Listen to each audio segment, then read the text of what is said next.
Bienvenidos a la revisión de la agenda económica PM de este miércoles acá en CNN Chile, en un día en que el Banco Central graficó con extrema claridad el muy difícil 2022 que tendrá la economía de nuestro país. Alta inflación, muy alta inflación. También alza en la tasa de interés, tan fuerte como las que hemos visto. Y además, un muy bajo crecimiento para 2022 y aún más para 2023, donde incluso la economía en promedio podría no crecer. Esos fueron los detalles del último informe de política monetaria de este año. Cruzado por el constante avance que ha tenido la inflación, este último IPOM de 2021 reveló un preocupante escenario para la economía chilena. No solo por los reajustes que se hicieron a este indicador, también por la caída de las proyecciones de inversión y sobre todo de crecimiento. Este conjunto de situaciones críticas para la economía han involucrado una pérdida de producto que no se va a recuperar. El Banco Central estima que este año cerrará con una inflación en torno al 7%, mientras que en 2022 y 2023 será de 3,7% y 3% respectivamente. Un fenómeno que se ha visto impulsado principalmente por factores internos asociados al fuerte dinamismo del consumo privado y la demanda por bienes y servicios. Estos, a su vez, se han producido por la liquidez que entregaron a las familias los retiros de fondos y las ayudas estatales.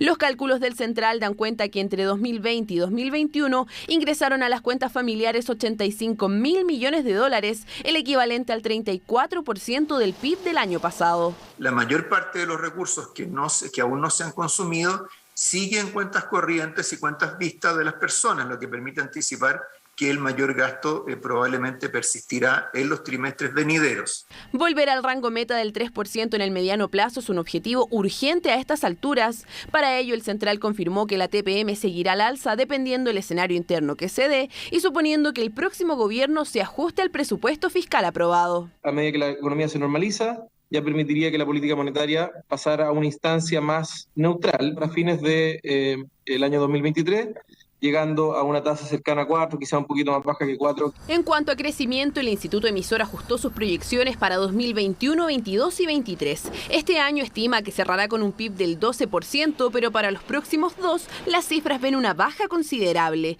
En 2022 sería entre 1,5 y 2,5%, mientras que en 2023 el crecimiento caería a un rango entre 0 y 1%. Pero también hay que darse cuenta que eso no es posible de sostener en el mediano plazo. Nuestra economía no crece al 12% en el mediano plazo. Cuando la economía crece muy poco, pasan otras cosas. Por ejemplo, se generan pocos empleos. El producto, digamos, por habitantes se contrae. Es decir, y eso sabemos que genera frustración, genera falta de oportunidades. Así como los índices de este año se debieron en parte a la baja base de comparación, los del próximo responderán a una base más exigente. Esto implicará entonces que en aspectos técnicos nuestra economía caiga en una desaceleración producto de la caída en el consumo y la demanda. Cuando uno tiene una desaceleración importante de la actividad, por supuesto que la probabilidad de que haya tasas de variación negativa en algunos trimestres es real. No es descartable que el próximo año tengamos algunos meses, ¿cierto?, de caída de la actividad económica.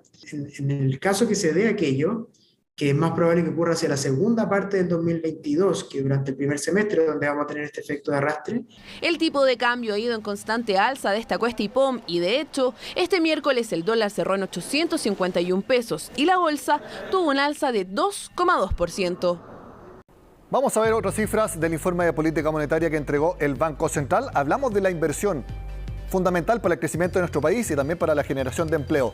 ¿Qué es lo que va a pasar con la formación bruta de capital fijo el próximo año? Caída de 2,2%. Vimos en la semana que otros economistas como Gonzalo Sangüesa piensan que podría ser mucho más, 15%. Bueno, el Banco Central cree que la caída será de 2,2%. Y en 2023 prácticamente nulo, 0,1% de avance. Muy difícil entonces las decisiones de inversión. Recordemos que en el informe de percepción de negocios del Banco Central, 7 de cada 10 empresarios de todos los tamaños y de todas partes del país dijeron que no invertirían el próximo año. Bueno, sigamos. Comercio exterior. Lo que se importaría a Chile, caída de 2%, y lo que se exportaría crecería en 6%, tendríamos entonces superávit comercial. Y también en 2023, ahí las importaciones sí crecerían 0,9%, pero las exportaciones crecerían más 4,4%. Tendríamos entonces 2 años seguidos de superávit comercial. Eso es muy importante para una economía netamente exportadora como la chilena. Algo también muy fundamental, el precio del cobre. El próximo año el promedio sería de $4.05 la libra y en 2023 sería algo más normal de $3.60. ¿Tendríamos menos recaudación? Sí, pero sigue siendo un muy buen aporte el que hace el cobre a las finanzas fiscales. Se conoció el IPOM, vimos los números, sigamos viendo el análisis, esta vez del economista jefe del BCI, Sergio Lehmann.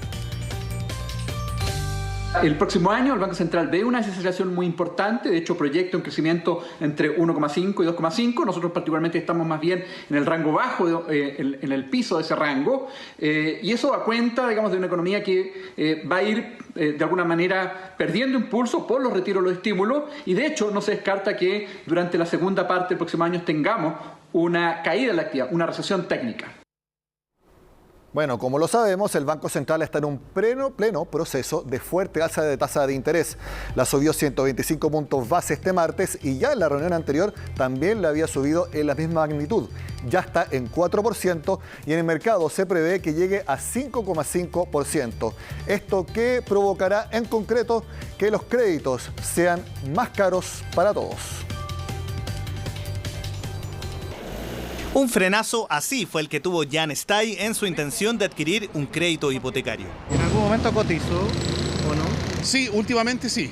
¿Había cotizado? Claro, pero no, imposible. O sea, y comparando con las cotizaciones anteriores, claro, se nota que la tasa subió harto. Este docente cree entonces que el frenazo será más fuerte aún luego que el Banco Central informara lo que muchos ya veían venir, una nueva alza en la tasa de política monetaria que fue elevada hasta un 4%. Así los créditos que muchos chilenos buscaban obtener para, por ejemplo, una propiedad serán más caros de pagar.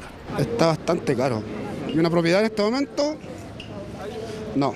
A medida que vayan subiendo las tasas, es mucho más complejo poder comprarse cualquier, no solamente una casa, sino que también un auto. Hay que esperar que calme y que pase el tema de la pandemia, que es lo fundamental, que es lo que está afectando hoy en día. Tiene razón, esto afectará a todo tipo de acceso al crédito. En el caso de los hipotecarios, golpeará en las tasas como también en las exigencias para poder acceder a préstamos. El dividendo crece y al crecer el dividendo, las rentas de las personas tienen que demostrar tienen que ser mayor. Por lo tanto, lógicamente que eso afecta al universo de potenciales compradores. Por ejemplo, para comprar una vivienda de 2.500 UF en que el comprador paga el 20% de pie, hace 4 meses se ofrecía una tasa de 4,4% y la banca aún otorgaba 30 años de plazo de crédito, por lo que el dividendo era de 322.000 pesos. Ahora los bancos otorgan créditos de 5,27% de interés promedio y solo a 20 años, subiendo el valor mensual a pagar a los 436.000 pesos. En eso influye la tasa, pero mayoritariamente lo que más golpea es la reducción de los años para pagar. Aún así, los analistas dicen que el escenario no es tan gris. Efectivamente estamos en una situación distinta hace 2 años atrás. Eso claramente es así, pero el nivel de tasas que tenemos hoy día es similar a las que hemos tenido en el pasado. Lo más probable es que en un año más esto empiece a revertirse. El Banco Central vuelva a cambiar su política monetaria con una inflación más controlada, vuelvan a bajar las tasas y con mayor certidumbre respecto del sistema de pensiones.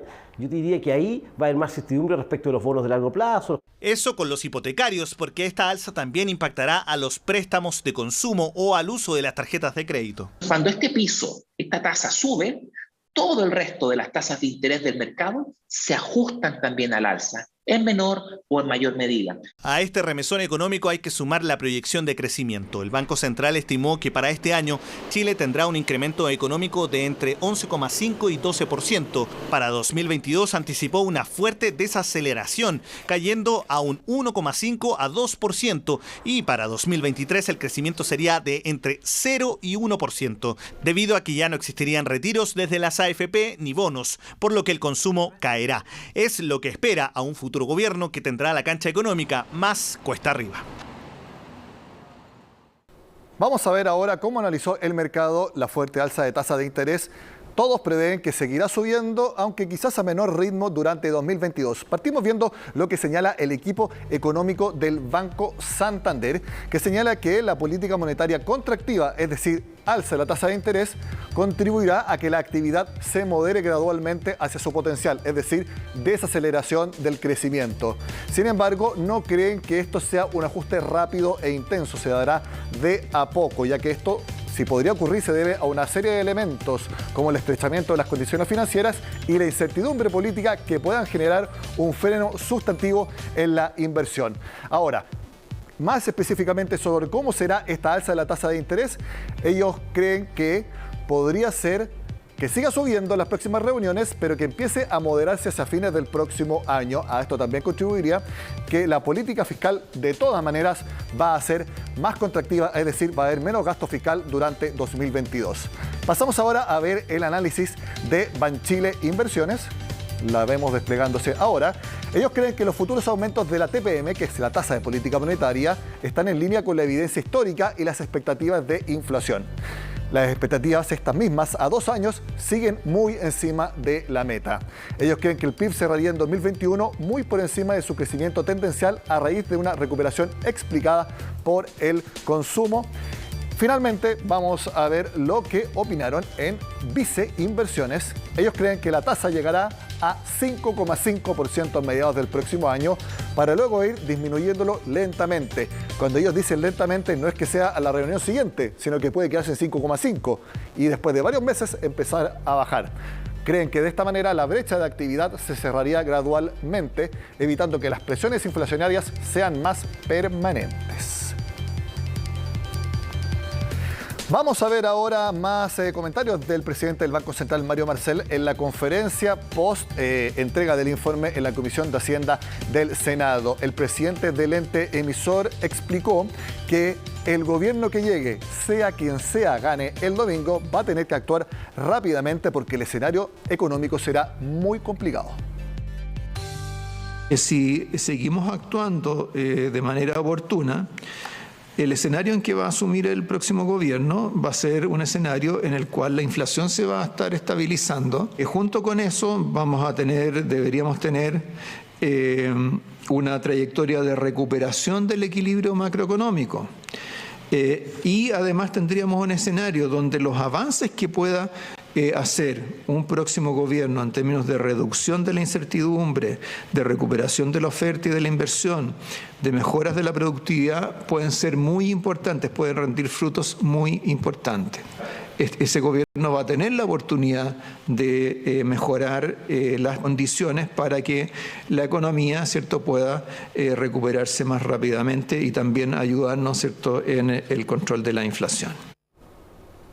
Además, el presidente del Banco Central comentó el que se rechazara el cuarto retiro de fondos previsionales. Recordemos que antes el Banco Central había sido muy explícito en que era una mala política pública y que, entre otras cosas, estaba provocando la alta inflación y también que los créditos hipotecarios sean mucho más complejos de poder otorgar. Bueno, el presidente del Banco Central dijo que si se hubiera aprobado el cuarto retiro, el escenario de este IPOM sería totalmente distinto. Desde el IPOM de septiembre al IPOM actual, un factor de riesgo que teníamos, o sea, un escenario alternativo que teníamos en el IPOM de septiembre, que era un escenario que incluía un cuarto retiro, ese escenario ha dejado de tener relevancia, ha ido desapareciendo de nuestras sensibilidades para la construcción del corredor de tasa, y ese es uno de los factores también que explica por qué el corredor de tasas es más estrecho que lo que era antes. Por supuesto, si se hubiera aprobado un cuarto retiro, tendríamos un escenario muy distinto al que tenemos ahora y todo eso tendríamos que incorporarlo probablemente con decisiones distintas de política monetaria. Pasamos a otro tema. El Congreso aprobó el reajuste del sector público, 6,1% nominal, por debajo de la inflación anual. Lo vemos en el siguiente informe. Con 101 votos a favor, la Cámara de Diputados aprobó de forma unánime y despachó el proyecto de ley de reajuste salarial para los trabajadores del sector público. El alza es de 6,1% nominal, justo antes de que se termine el año. Nosotros lo que vamos a tratar de hacer ahora es que una vez que esté aprobada esta ley y se promulgue, vamos a tratar de acelerar todos los procesos de pago para que efectivamente, dentro del espíritu bueno que tuvimos de conversaciones con los funcionarios, también podamos nosotros tratar de pagar lo antes posible para que los funcionarios tengan tranquilidad en ese sentido. Un punto importante porque además del reajuste, el proyecto contempla un bono de vacaciones por 100.000 pesos para trabajadores con sueldo líquido igual o inferior a 835.000 y de 50.000 pesos para quienes ganen entre 835.000 y 2.790.000 pesos brutos. En cuanto al bono de término de conflicto, se pagarán 190.000 a quienes reciban una remuneración líquida mensual igual o inferior a 835.000 pesos y 95.000 para quienes ganen menos de 2.790.000 pesos brutos. Lo que ocurre hoy día es que se llega a un consenso entre el Ejecutivo, la Cámara y creo no tener recuerdo de que un tercer trámite en materia de presupuestaria se haya aprobado por unanimidad en la Cámara de Diputados. Por lo tanto, yo creo que aquí lo que se logra es un acuerdo. En términos generales nos satisface. Yo creo que en los tiempos económicos que soplan es un buen apoyo y reconocimiento a la función pública. No obstante, quedamos al debe respecto de los reconocimientos más explícitos a los trabajadores de la salud. Claro, porque finalmente se rechazó la propuesta de un grupo de diputados de oposición que incluía un bono COVID.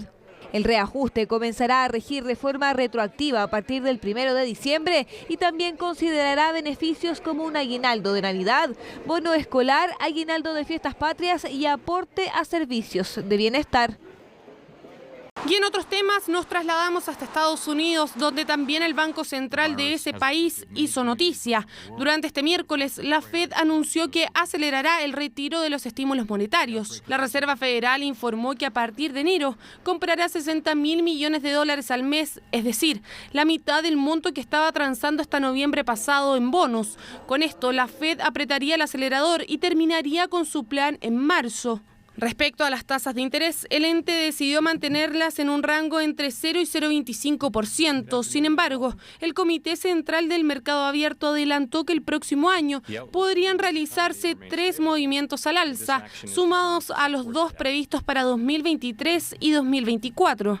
En el informe reconocieron la crisis inflacionaria por la que atraviesa Estados Unidos debido a los desequilibrios entre la oferta y la demanda relacionadas a la pandemia, lo que llevó al IPC norteamericano a máximos de casi 40 años. De hecho, la Reserva Federal corrigió al alza sus proyecciones inflacionarias, esperando que el IPC llegue a 5,3% este año, casi un punto porcentual más de lo estimado en septiembre. Cifras poco alentadoras que se repetirían en menor medida en 2022, ya que también subieron su expectativa para el próximo año, cuando esperan que el IPC llegue a 2,6%. En relación al avance de la actividad económica, el ente emisor estadounidense prevé que la cifra llegue a 5,5%, lo que significaría 0,4 puntos menos de lo proyectado en septiembre. Pese a este escenario, el organismo liderado por Jerome Powell pone sus fichas para el próximo año, cuando esperan que el crecimiento sea de 4%. Hacemos la pausa y al regreso en Agenda Económica repasamos el que fue un muy comentado debate económico entre los asesores de José Antonio Kast y Gabriel Boric.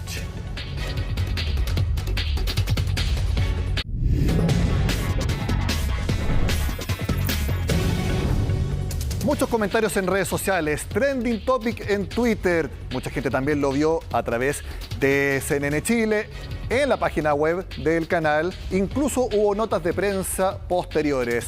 Así de importante fue el debate entre los asesores económicos de José Antonio Kast y Gabriel Boric que hicimos este martes acá en Agenda Económica. A continuación les mostramos un resumen de lo más importante que dijeron José Luis Daza y Diego Pardoux. Hubo muchas diferencias, pero también hubo puntos en común. Por ejemplo, que no se aprueben más retiros de fondos. Ya fue el turno de los abanderados y ahora le correspondió a sus asesores. José Luis Daza por el lado de Kast y Diego Pardoux por el lado de Boric debatieron sobre pensiones, impuestos y crecimientos en un especial de Agenda Económica.